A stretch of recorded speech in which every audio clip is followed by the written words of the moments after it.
My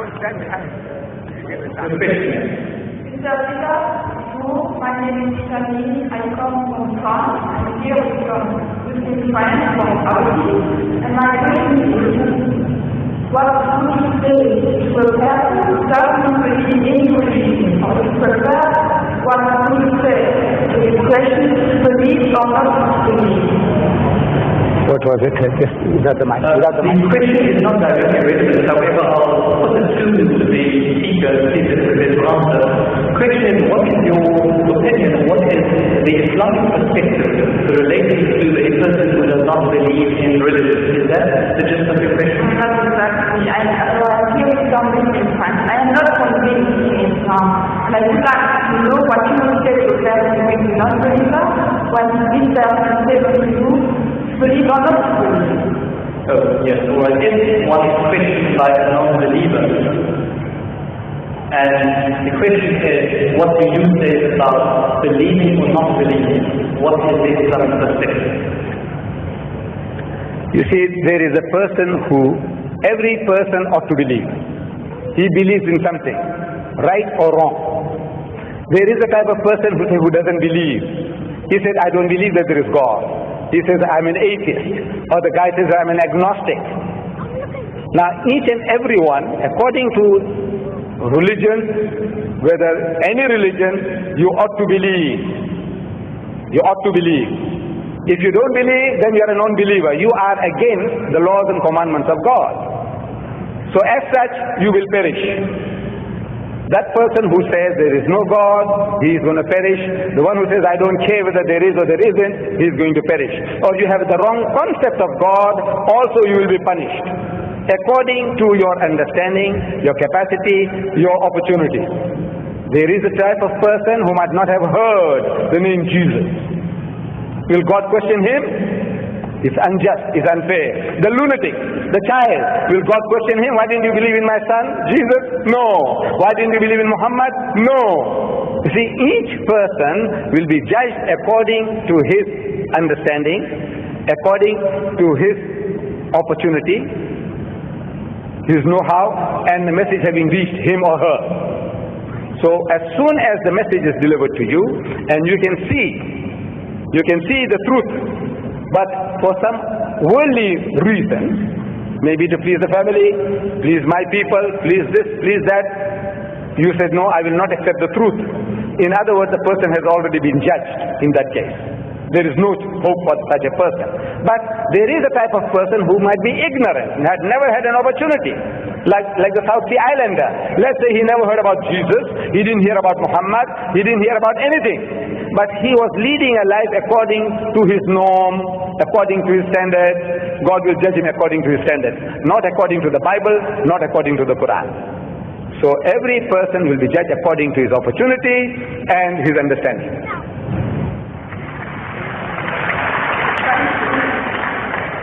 Ladies and gentlemen, we unfortunately have just about a minute left of question time. All good things have to come to an end, so we can only accommodate one further question.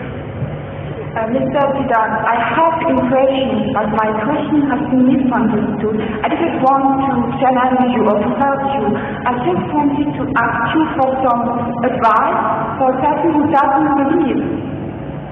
I just wanted to ask you for advice because I am not a believer. I would like, I want to believe in Islam, but I just want some advice. Yes,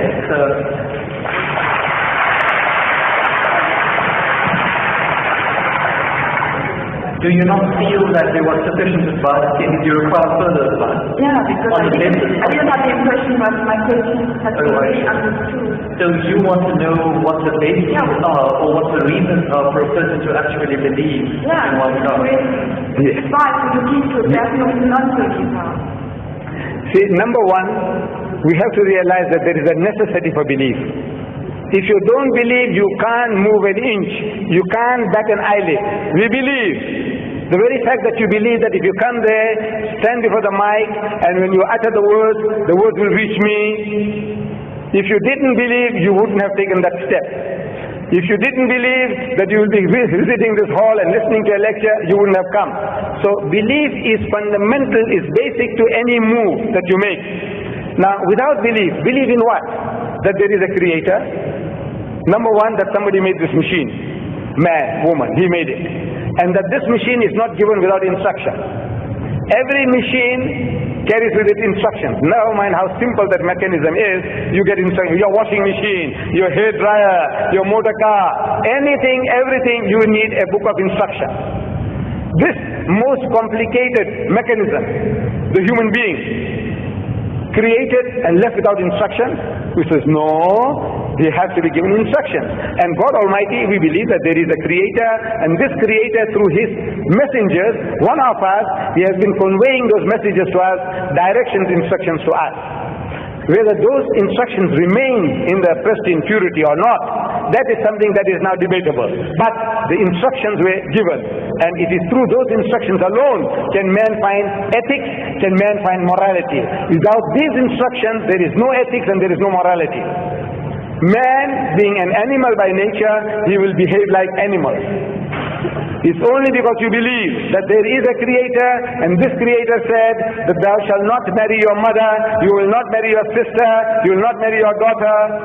We say we believe, we believe, we believe. You say no, I don't believe, then the person is nothing better than the animal. See, the dogs and pigs, the way they behave, you say, well, I behave just the same because I'm an animal also. So you have to believe. But now what are you going to believe? Where is the source of that belief, instructions, which is not contaminated, which is not spoiled? In the origin we say all prophets of God, all messengers of God were divinely ordained. But the messages, because they were not preserved, God sent messengers after messengers. Messengers after messengers. This is his way to rectify his creation. And in that system of sending messengers to mankind, Muhammad was the last, the culminating point in that messengership. And he left with us this book.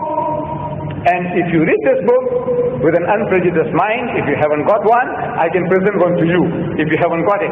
This is an English translation of that book, the Quran, with an index, anything that you want to know. You want to know about God, open G, God, more than 140 different references.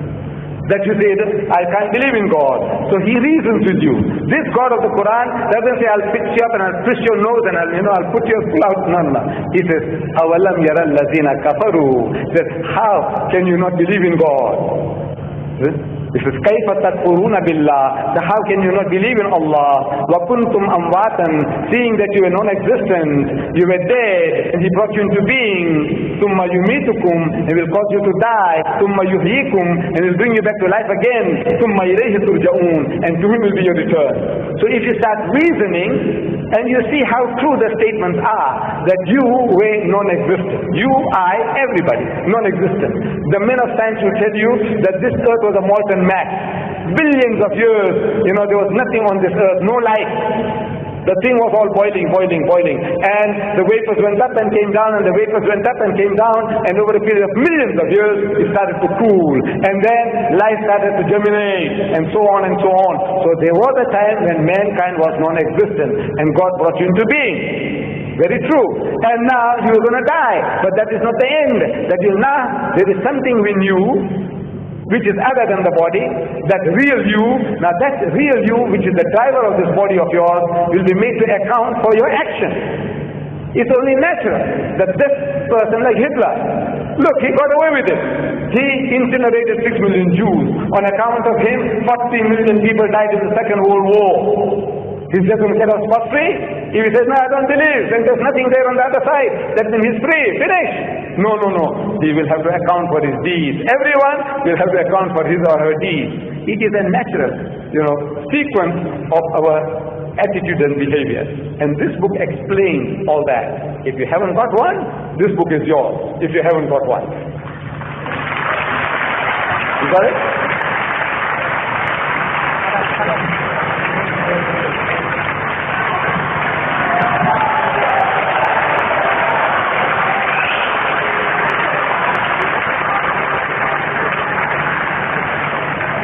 Ladies and gentlemen, unfortunately, all the things have to come to an end. We're at the end of our time study. We cannot cover any further questions.